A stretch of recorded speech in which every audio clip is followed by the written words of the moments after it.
Hey all, Xeno back here for some more Mega Man X2. This time we're going to be wrapping up the Maverick stages. Only got 2 left at this point, so I already know who's on the chopping block. And out of these 2 stages, I'm going to start with Morph Moth. Getting the Silk Shot will allow me to show something interesting in Overdrive Ostrich's stage. I believe there's one of those weapon or health pickup rooms, so I can show exactly what I was talking about there. Since I probably won't bother going to Bubble Crab stage and filling up the sub-tanks manually like that. Anyways, Morph Moth. This stage has a pretty cool theme. It's kind of like in a parallel to Dustman. One of the strange things about this game's roster is that it seems like a lot of the Mavericks mimic the Mega Man 2 Robot Masters. This is kind of like fan speculation more than anything, but something I also noticed, like you got the water, like Bubble Crab, Bubble Man, Flame Stag, Heat Man, and so on, and most of the Mavericks kind of follow one of the tropes. Some are more of a stretch than others, like Woodman kind of being like Wire Sponge, sort of. They're plants. But Morph Moth is the only like significant outlier. Because like in the theoretical comparison, Morph Moth is compared to Airman. So, anyways, speculation aside, both of this stage's secrets are actually at the very beginning of the level. The first one is here, and okay, if I can like execute it correctly. This is the reason why we needed the Crystal Hunter, actually. Seriously? There we go. Just dash up here, and you'll get yourself a life and heart tank. So yeah, that's the reason why you need Hunter before getting to this level. Both of this stage's secrets actually require other weapons, so this isn't a very beginner-friendly pick if you're trying to be efficient. Here's the other secret, though, and this one I'll straight up call out for being pretty stupid, because there's no way anybody would think to check here unless you're using the near-useless helmet parts, or just getting really lucky and you happen to use the spin wheel on this completely unlabeled patch of terrain.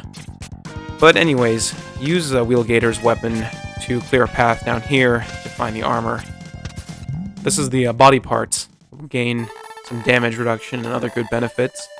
Gives us the Giga Crush as well, which is an ultimate attack that comes in handy like maybe once in this entire game.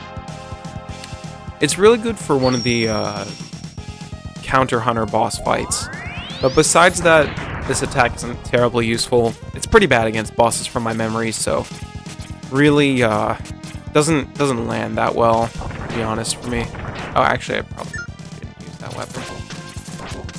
This stage is a little monotonous in some places. The kind of crusher gimmick gets repeated a lot throughout the stage. It can get a bit stale at points, but I still like this stage. The music is really fitting and kind of foreboding. I know some people don't like this song that much, but I've always found it to be encapsulating the dread that one would probably feel being in a robot graveyard. So, pretty fitting. Here's the little, like, parasite mini-boss. I believe these guys don't like Magnet Mine that much. I was doing some play testing to try and figure out what the weaknesses for these mini bosses are. Actually, second thought, was it Magnet Mine or was it Speedburner? Either way. Bubble Splash does really well against this little bug that pops out. There you go. That's a good use for it. Good mini boss. It's fun like Junk Golem, kind of like the Mega Man 3 ones, but I don't know about this transition though. Can't really see that much from here, so not sure if I would call that very smart. Either way, the Counter Hunter room is here to the right if you need it. It's pretty difficult to get to without the air dash, which is an Ostrich's stage, so ideally you wouldn't have to fight one of them here, and I don't, so we're just gonna keep heading down. I didn't realize how effective the Bubble Splash was against these enemies. They're called Disc Boys, apparently, or something like that, which is a funny name. This part of the stage is just a wide open kind of area. You can really skip through a lot of this. Is there anything in this pit? No, there's not. I don't think these spikes are instant kills, if I remember correctly, but they're not too hard to avoid anyways. You can just kind of, you can actually move through this part pretty fast if you don't feel like explaining stuff like I do. Bubble Splash causes a lot of lag in this part of the stage, as you can see.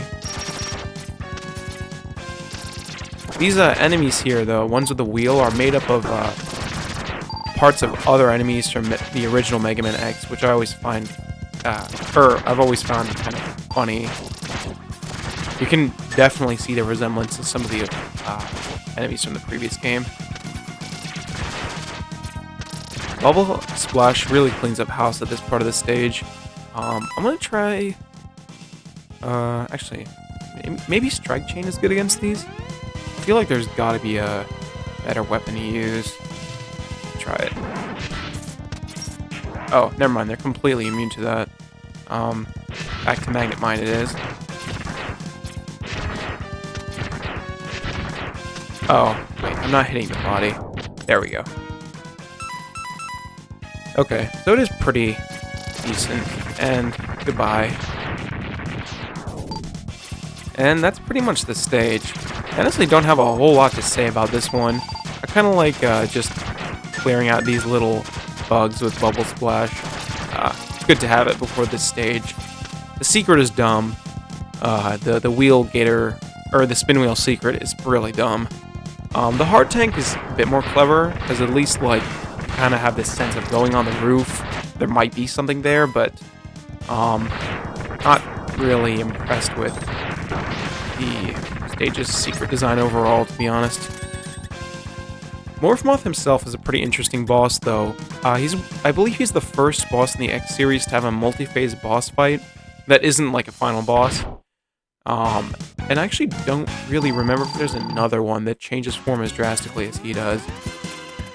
He'll start off in this bagworm phase and just kind of throw or like sometimes magnetize junk towards him.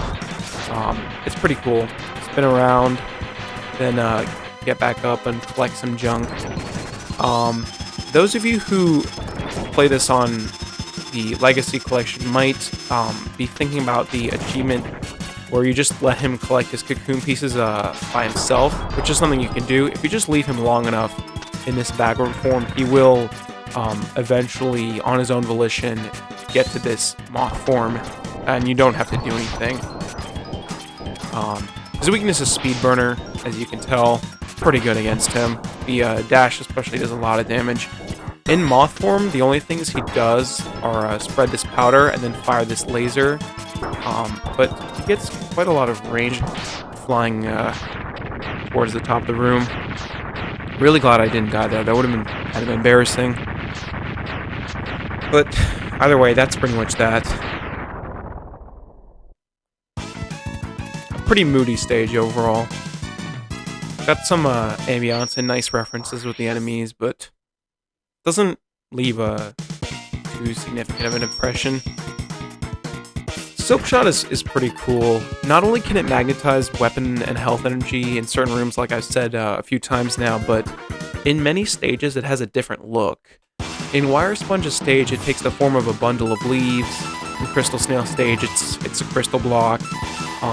So they put in a bit of extra effort to make the weapon more unique, which is cool. It's basically just like Dust Crusher if it has gravity, though, as far as the weapon itself. So it's functional, but it's nothing super special. Again, I'll say that some of the weapons in this roster are a little bit lackluster. Some are definitely better than others, and the set doesn't shine the best as a whole. It's alright, though. The Counter Hunter room in this stage is actually right at the start here, and like a bunch of other secrets in this game, you need Spin Wheel for it. It's such an overused discovery method. Spin Wheel. Never really liked that much about this. I was gonna grind some health, but it's alright.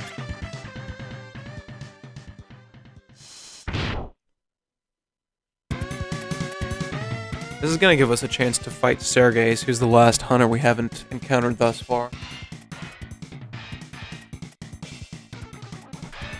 This fight is pretty painful, unfortunately. Right, unification, blah blah. Might as well give up at this point, because you only have one of the parts, but... Speedburner is pretty good against him. You have to get a bit personal, because otherwise he's going to hide behind this barrier that you can see here. But I've noticed if you kind of hit from a slightly closer range, you can usually avoid it. Like that. I don't really know what determines it, but...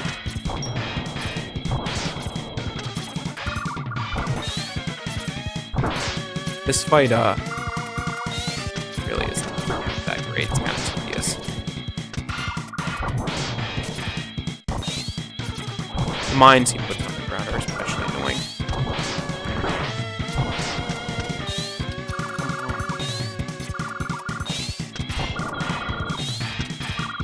Stop it!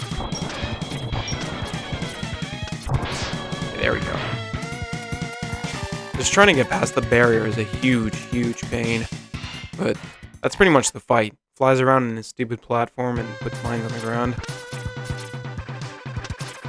Unfortunately, we're basically at death's door, but that's alright. Actually, I'm going to need Speedburner for later, so might as well use Silk Shot a bit. Actually, I need something a bit different. What that means. There we go. This stage is the first in the X series to feature this vehicle, which is called the Ride Chaser. Pretty cool. I believe there's a secret room somewhere around here. Up here? Yeah. I think this is... I forget what exactly is here. Is it hell? I really hope it's hell. Oh, yep, it's hell. Awesome. So here's basically what I was talking about. You can use Silk Shot to just magnetize a bunch of health to yourself. So if you've ever wondered, what are these empty rooms for? Now you know. You had a big health refill. That actually saved a life of mine. It was pretty nice. Unfortunately, we lost the ride bike in the process, but that's not a huge deal. I believe there's another one down here. And they actually respawn in this stage, so it's good design. You'll probably do this on your first playthrough, which is crash the ride bike into this stupid sand machine. And to be honest, I'm really bad at piloting the ride chaser in this stage, so I'm probably going to have to use the alternate method of... It's already destroyed. I never found this thing to be that easy to control, to be honest. Trying to use the dash function to jump over large pits just... It doesn't feel like it works correctly.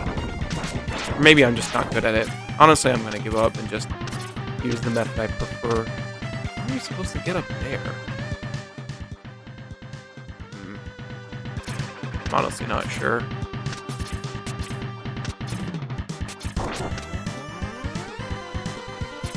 Speedburner, maybe? That's close. Whatever. I'm not going to try and figure that one out.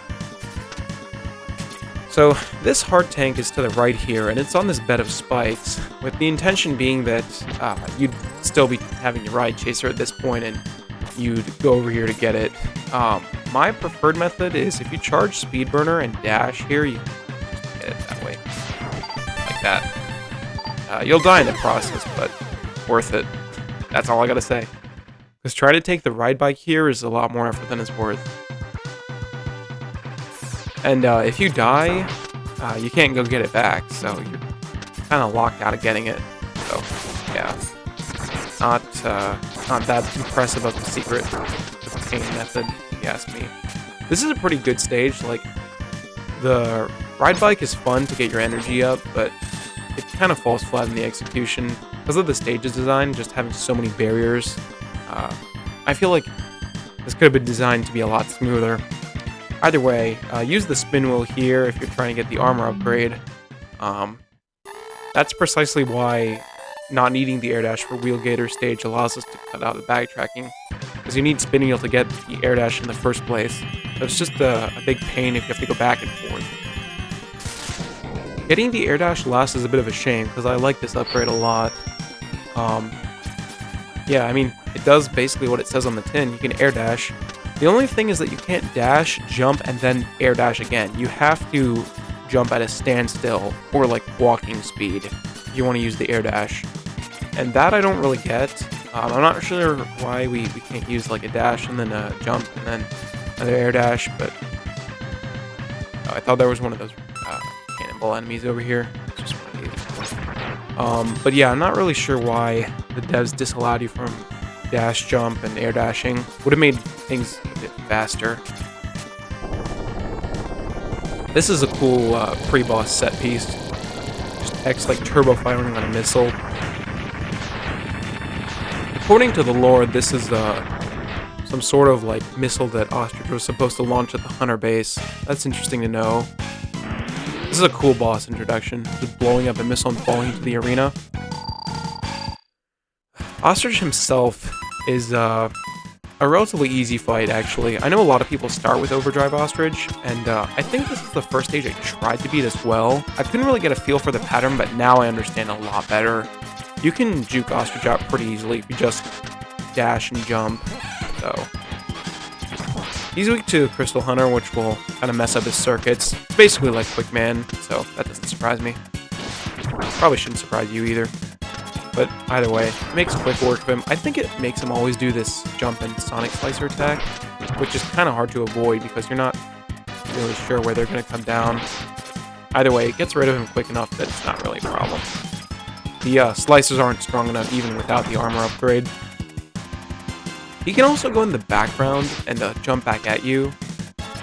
Maybe I'll have him do it once before I kill him. Come on, go to the back. Go to the background.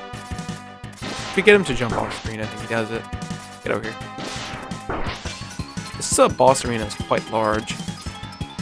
There we go. Yep, he'll go to the background and just jump on you like that. Not much to say about it, though. It's a good fight. I wish the Sonic Slicers that he throws from the top were telegraphed a bit better, but besides that, no real complaints.